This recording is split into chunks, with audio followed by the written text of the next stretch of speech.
JEE Main 2024 6 All India ranks under 100. Admissions open. Kakinada and Visakhapatnam. Aditya Junior Colleges. Kalyan ఘన విజయాన్ని సాధించారు. పవన్ కళ్యాణ్ 12 రౌండ్లు పూర్తయ్యేసరికి 55,000 ఓట్ల మెజార్టీ దిశగా దూసుకువెళ్తున్నారు. ఇక మరో 6 రౌండ్లు మాత్రమే మిగిలి ఉన్నాయి. వంగ గీత ఏ మాత్రం పవన్ కళ్యాణ్ కు పోటీ ఇవ్వలేకపోయారు. అక్కడ వంగ గీతను గెలిపిస్తే డిప్యూటీ సీఎం ని చేస్తాను, డిప్యూటీ సీఎం ని గిఫ్ట్ గా ఇస్తాను పిఠాపురానికి అంటూ చివరి రోజు ప్రచారంలో వైసీపీ అధినేత ప్రమాణం చేశారు. కానీ ఆ మాటను పిఠాపురం వాసులు చెవికి ఎక్కించుకోలేదు. ఎక్కడ ఆంధ్రప్రదేశ్లో వైసీపీ ప్రభావమే కనిపించట్లేదు. అందులో తూర్పు గోదావరిలో కేవలం ఒక్క చోట మాత్రమే ఉంది. పవన్ కళ్యాణ్ భారీ మెజార్టీ దిశగా దూసుకువెళ్తున్నారు.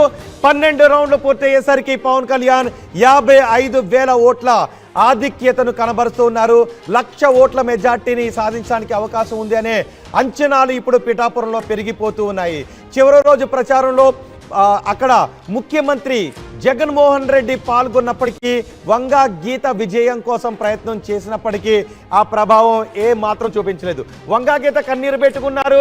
నన్ను పిఠాపురం నుంచి పంపించేస్తారంట అంటూ కన్నీరు పెట్టుకున్నారు. నేను పిఠాపురం నుంచి పోవాలి అంటూ వంగ గీత ఆ రోజు కన్నీరు పెట్టుకున్నారు. జగన్మోహన్ రెడ్డి వంగ గీతను ఓదార్చారు కూడా.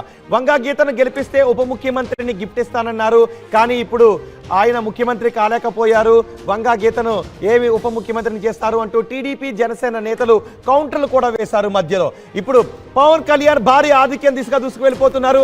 పవన్ కళ్యాణ్ మరికొద్ది సేపట్లో టీడీపీ అధినేత చంద్రబాబును కలిసే అవకాశం ఉంది అని కూడా తెలుస్తూ ఉంది. పిఠాపురంలో ఇంకా 6 రౌండ్లు పూర్తి కావాల్సి ఉంది. ఇప్పటికి 12 రౌండ్లు పూర్తయ్యాయి. 55,000 ఓట్ల మెజార్టీలో పవన్ కళ్యాణ్ ఉన్నారు. మనకి ప్రచార సమయంలో ఉన్న దృశ్యాలు చూడొచ్చు. పక్కనే వర్మ ఉన్నారు. వర్మ అడుగడుగున పవన్ కళ్యాణ్ వెన్నంటి ఉన్నారు. ఆయన పవన్ కళ్యాణ్ కోసం సీటును త్యాగం చేసి పవన్ కళ్యాణ్ విజయం కోసం కృషి చేశారు. వర్మ చట్టసభలో మంచి స్థానంలో ఉండాలని కోరుకుంటున్నానంటూ వర్మ గురించి కూడా పవన్ కళ్యాణ్ ఆకాంక్షించారు. ఇప్పుడు పవన్ కళ్యాణ్ భారీ మెజార్టీ తీసుకు వర్మ కూడా అన్నారు 1,00,000 ఓట్ల మెజార్టీతో పవన్ కళ్యాణ్ గెలిపిస్తానని వర్మ అన్నారు.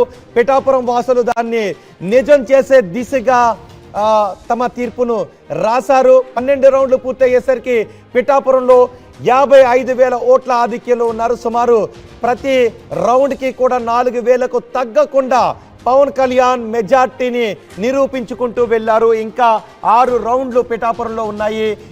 పిఠాపురంలో పూర్తి రౌండ్లు కంప్లీట్ అయ్యేసరికి పవన్ కళ్యాణ్ 1,00,000 ఓట్ల దగ్గరగా మెజార్టీని సాధించే అవకాశాలు ఉన్నట్టుగా తెలుస్తోంది. అటు పిఠాపురంకి సంబంధించి ముద్రగడ పద్మనాభం నేను ముద్రగడ పద్మనాభ రెడ్డిగా పేరు మార్చుకుంటాను అంటూ శపథం కూడా చేశారు. పవన్ కళ్యాణ్ ఓడించి తీరుతాను అన్నారు. ఎటువంటి శపథాలు అక్కడ ఫలించలేదు. ఎటువంటి హామీలు అక్కడ ఫలితాన్ని ఇవ్వలేదు. వైసీపీ అధినేత హామీ అక్కడ ఫలితాన్ని ఇవ్వలేదు. ముద్రగడ పద్మనాభం శబదము ఫలించలేదు. పిఠాపురంలో పవన్ కళ్యాణ్ శబదం ఫలించింది. పిఠాపురంలో ప్రజలు పవన్ కళ్యాణ్కు భారీ మెజారిటీని కట్టబెడుతున్నారు. ఉమ్మడి తూర్పు గోదావరి జిల్లాలో ఉన్న 19 నియోజకవర్గాల్లో పిఠాపురం నియోజకవర్గం కూడా ఒకటి. కేవలం ఉమ్మడి తూర్పు గోదావరి జిల్లాలో పోలవరంలో మాత్రమే వైసీపీ అభ్యర్థి కొంత ఆధిక్యతను కనబరుస్తున్నారు. ఈ మిగిలిన 18 నియోజకవర్గాల్లో వైసీపీ ఎక్కడా కూడా ఆనవాళ్లు లేకుండా పోయిన పరిస్థితి మనకి కనిపిస్తోంది. మరో 6 రౌండ్లలో పవన్ కళ్యాణ్ సాధించే మెజార్టీ పైన ఇప్పటి నుంచి అంచనాలు పెరిగిపోతూ ఉన్నాయి. ఆంధ్రప్రదేశ్లోను పిఠాపురంలోను వైసీపీ మొత్తం తుడిచిపెట్టుకుపోవడంతో వైసీపీ అధినేత ఇచ్చిన హామీ అక్కడ ఏమాత్రం ఫలించకపోవడం. చివరి రోజు ప్రచారంలో మనం చూసాం. చివరి రోజు పరిణామంలో చోటు చేసుకున్న కొన్ని పరిణామాలను మనం చూడాలి. ఆ సమయంలో అల్లు అర్జున్ నంద్యాలకు వెళ్లారు. శిల్పా రవిచంద్ర విజయం కోసం ఆయన ప్రయత్నం చేశారు. అదే సమయంలో రామ్ చరణ్ పిఠాపురంకి వచ్చారు. వైసీపీ అధినేత జగన్మోహన్ రెడ్డి కూడా పిఠాపురంలో ఉన్నారు. పిఠాపురంలో పవన్ కళ్యాణ్ని ఓడించడానికి వైసీపీ చాలా ప్రయత్నాలు చేసింది. అల్లు అర్జున్ పిఠాపురంకి కాకుండా నంద్యాలకు వెళ్లి వైసీపీ అభ్యర్థిని గెలిపించాలని కోరడంతో అల్లు అర్జున్ చాలా విమర్శలను కూడా ఎదుర్కోవాల్సి వచ్చింది. కానీ పిఠాపురం ప్రజలు చాలా స్పష్టమైన మెజార్టీని పవన్ కళ్యాణ్కు కట్టబెడుతున్నారు. 1,00,000 ఓట్ల మెజార్టీని కట్టబెడతామనే హామీని అక్కడ నిలబెట్టుకుంటున్నట్టుగానే మనకి సినారియో కనిపిస్తూ ఉంది. ఫలితాల సరళి చూస్తుంటే పవన్ కళ్యాణ్ 1,00,000 ఓట్లకు చేరువయ్యే అవకాశం కనిపిస్తుంది. మరో 6 రౌండ్లలో పిఠాపురంలో పవన్ కళ్యాణ్ భారీ విజయాన్ని సొంతం చేసుకుంటారు. 1,00,000 ఓట్ల దగ్గరగా మరికొద్ది సేపట్లోనే ఆ ఫలితం కూడా వెల్లడే అవకాశం మనకి కనిపిస్తుంది. ఇప్పటికే రాజానగరంలో జనసేన అభ్యర్థి బత్తుల బలరామకృష్ణ గెలిచారు. రాజాపై ఆయన విజయాన్ని సాధించారు. ఉమ్మడి తూర్పుగోదావరి జిల్లాలో జనసేన 5 చోట్ల నుంచి పోటీ చేసింది, బీజేపీ 1 చోట నుంచి పోటీ చేసింది. ఉమ్మడి తూర్పుగోదావరి జిల్లాలో ఇప్పటికే రాజానగరంలో జనసేన అభ్యర్థి బత్తుల బలరామకృష్ణ రాజాపై విజయాన్ని నమోదు చేసుకున్నారు. మరికొద్ది సేపట్లో పవన్ కళ్యాణ్ చంద్రబాబును కలవటానికి శుభాకాంక్షలు తెలియచేయటానికి ఆయన విజయవాడకు రాబోతున్నారు. ఇప్పటికే ప్రధాని మోదీ కూడా ఫోన్ చేసి మరి చంద్రబాబుకు శుభాకాంక్షలు తెలియజేశారు. ఇప్పటికే మనం చూసాం పిఠాపురంలో కొన్ని గుర్తు చేసుకోవాలి, నేను ఎమ్మెల్యే తాలూకు అంటూ చాలామంది తమ వెహికల్స్ నెంబర్ బోర్డులపై వేసుకుని మరీ తిరిగారు.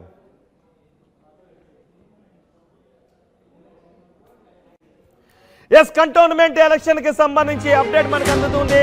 కంటోన్మెంట్ లో కాంగ్రెస్ అభ్యర్థి బీజేపీ నుంచి కాంగ్రెస్ లోకి వచ్చారు. ఆయన కాంగ్రెస్ నుంచి పోటీ చేశారు. గణేష్ ఘన విజయాన్ని సాధించారు. గత ఎన్నికల్లో బీఆర్ఎస్ అభ్యర్థి లాస్య నందిత విజయాన్ని నమోదు చేసుకున్నారు. కానీ ప్రమాదంలో ఆమె మరణించడంతో కుటుంబ సభ్యులకి లాస్య నందిత సోదరికే టికెట్ను ఇచ్చారు. కానీ ఆ ఎన్నికల్లో కంటోన్మెంట్కు జరిగిన ఉప ఎన్నికల్లో గణేష్ బీజేపీ నుంచి కాంగ్రెస్లోకి చేరి కాంగ్రెస్ నుంచి పోటీ చేశారు.